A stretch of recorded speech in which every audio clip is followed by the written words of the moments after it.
Picture this: a submarine slipping silently through Pacific waters, 14,000 kilometers from home, on a journey unlike any in modern naval history. Its mission isn't war. Its mission is persuasion.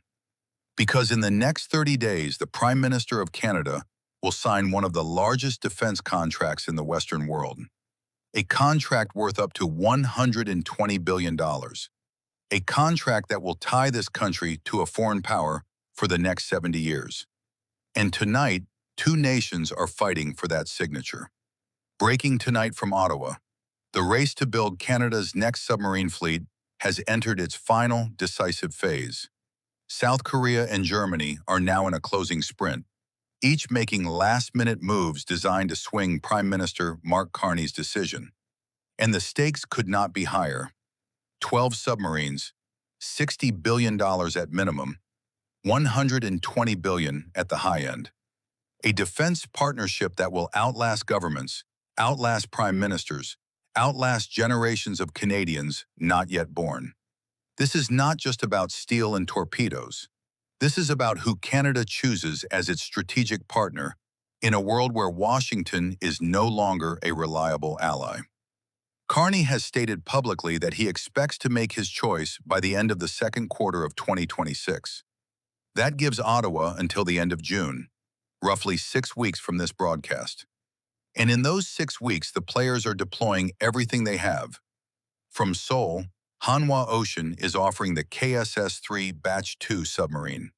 From Germany, TKMS, in partnership with Norway, is offering the 212 CD. Both are diesel-electric. Both are advanced. Both are designed for stealth in cold, contested waters. But beneath that technical similarity sits something far more important: a geopolitical choice. A choice between an Asian industrial powerhouse hungry for its first Western customer and a European veteran with submarines already serving in dozens of navies around the world. On March 25th, the South Korean Navy did something rarely seen in modern diplomacy. The Dosan An-Chang-ho, a working KSS-III submarine of the Republic of Korea Navy, slipped out of Jinhae Naval Base and turned east, across the Pacific, 14,000 kilometers of open ocean.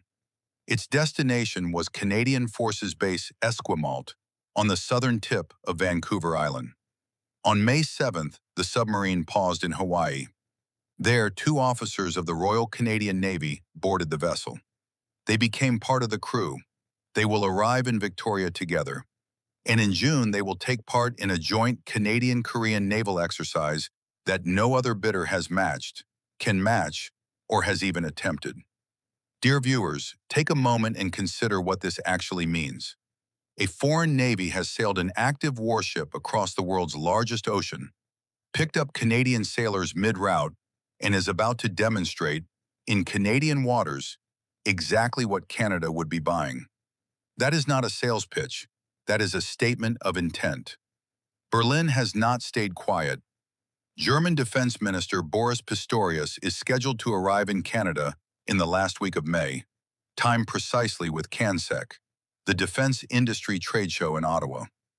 This is Pistorius's return trip to Ottawa, following his October 2025 visit alongside Norwegian Defense Minister Tore Sandvik, and it comes shortly after a delegation led by Vice Chancellor and Finance Minister Lars Klingbeil visited Canada earlier this month.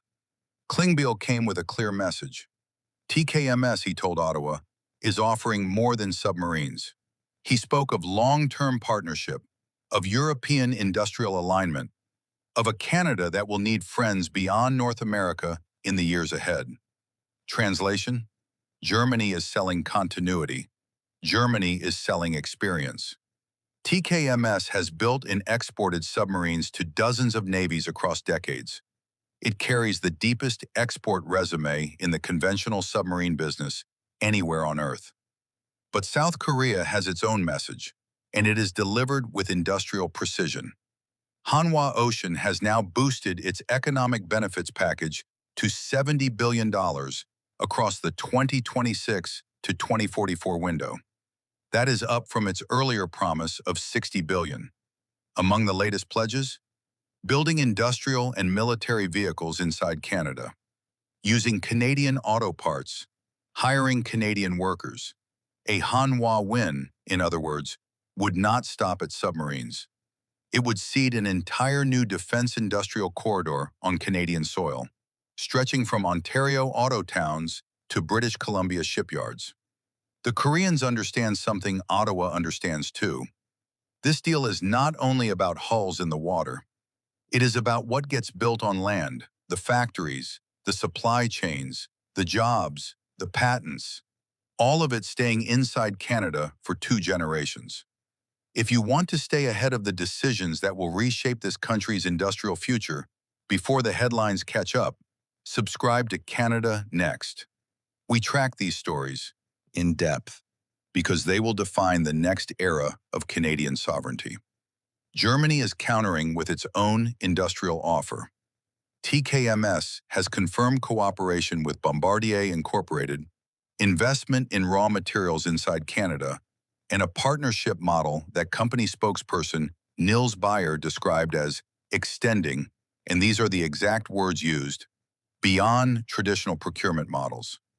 The German pitch positions TKMS as a partner in what Bayer called Canada's long-term sovereignty and capability objectives.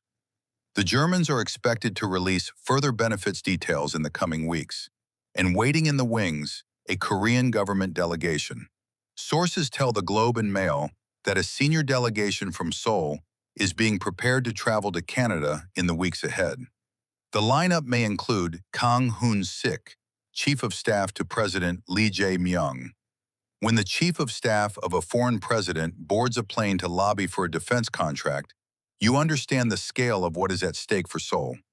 Canada has not been a passive observer in this race. On October 30, 2025, Prime Minister Mark Carney walked the floor of the Hanwha Ocean shipyard on Gyeongje Island, South Korea. He toured a real KSS-III submarine with Korean Prime Minister Kim Min-sok and Canadian Defense Minister David McGuinty at his side, met by Hanwha Group Vice Chairman Kim Dong-kwan. The same trip took Carney to TKMS facilities in Germany. A sitting Canadian Prime Minister inspecting warships on 2 continents in 2 competing nations on a single tour. That is not standard procurement protocol. That is a head of government personally weighing 70 years of strategic alliance. And here is where it becomes a Canadian story, not just a procurement story. Mark Carney is operating in a world that has fundamentally changed. The United States has launched a trade war against this country, a damaging one: tariffs, threats, public humiliation. Carney has responded by pivoting Canada toward Europe and Asia. The submarine decision is the largest, most visible piece of that pivot. A German win would lock Canada into a North Atlantic industrial bloc with Berlin, Oslo, and the wider European Union. A Korean win would push Canada deeper into the Indo-Pacific. Both options share something critical. Neither involves the United States. Neither relies on Washington's goodwill. Neither can be canceled by an American president on a bad morning. This is, in every meaningful sense, a sovereignty contract. For the Royal Canadian Navy, the consequences are historic. Canada has not purchased new submarines since the 1960s. Not a single one. The 4 submarines currently in service were bought second-hand from Britain decades ago, and only one of them is operational at any given time. 12 new submarines would change everything. For the first time in Canadian history, the Royal Canadian Navy would have a genuine, persistent, credible undersea presence. 12. Not 3, not 4, 12. Dear viewers, this is a generational moment for Canadian defense. The boats chosen in June will still be patrolling Canadian waters in 2096. The country that builds them will be Canada's partner through climate change, through Arctic competition, through whatever shape global politics takes for the rest of this century. This is exactly the kind of story we exist to tell. Decisions made in Ottawa today that will shape Canadian power for 7 decades. If you want this analysis, the kind you will not find in a 60-second news clip, turn on notifications so you do not miss what comes next. The bidding window was already extended once.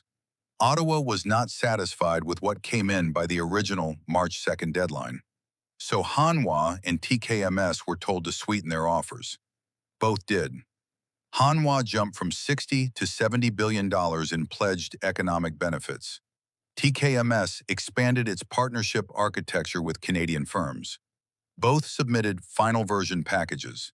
Now Ottawa is reading and weighing, and the clock keeps moving. There is also one more variable Ottawa has quietly hinted at: the possibility that the contract could be split. Some submarines from one supplier, some from the other. A senior defense official has indicated that any decision to split the order would be led by the Navy itself. That option remains alive, and both bidders know it. For Seoul, this is more than a sale. Korea has set itself the national objective of becoming the fourth largest defense industry in the world. Between 2020 and 2024, it ranked among the top 10 defense exporters globally, according to the Stockholm International Peace Research Institute. But Hanwha Ocean has only one previous submarine export customer: Indonesia. Canada would be Hanwha's first Western buyer, its first NATO buyer, its first proof that Korean shipyards can build undersea platforms for the most demanding maritime nations on Earth.